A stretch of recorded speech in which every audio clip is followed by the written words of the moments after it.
एक बार एक हरी भरी वन के किनारे एक चंचल बिल्ली और एक शरारती बंदर एक दूसरे के अभिन्न मित्र थे। उनके दिन खेल कूद और नए नए रोमांच की योजना बनाने में बीतते थे। एक दिन शाम की नरम रोशनी में उन्होंने फैसला किया अपने लिए एक आश्रय बनाएंगे जहां वे सुरक्षित रह सकें। बिल्ली उसकी तेज अंदर तरह से उसने कहा, मैं मिट्टी खोदकर मजबूत ईंटें और लकड़ी इकट्ठा करूंगा। बंदर ने अपनी फुर्ती दिखाते हुए कहा, और मैं ऊंचे पेड़ों से पत्ते टहनियां और लताएं लाकर छत बनाऊंगा। अगले दिन सुबह से ही उनका काम शुरू हो गया।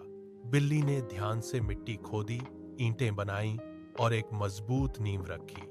बंदर तेजी से पेड़ों पर कूद कूद कर सबसे अच्छी पत्तियां, मजबूत डालियां और लचीली लताएं इकट्ठा करके लाया।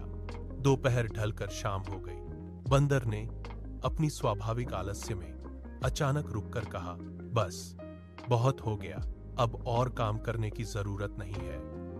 लेकिन बिल्ली अपने दूरदर्शी स्वभाव के साथ बोली, नहीं नहीं, अच्छे से बनाना होगा। अगर बारिश आती है तो सब टूट जाएगा। बिल्ली की बात सुनकर बंदर फिर से काम में लग गया।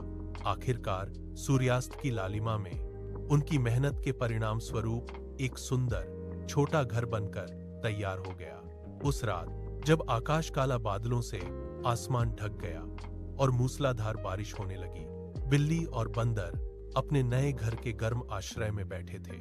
उन्होंने एक दूसरे की ओर देखा और मुस्कुराए। उनकी आंखों में तृप्ति और आनंद था।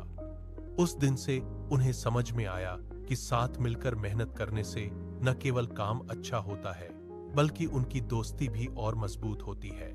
वे जानते थे कि यह घर सिर्फ ईंट पत्थर का नहीं है, तैयार नहीं, यह उनकी अटूट दोस्ती का प्रतीक है।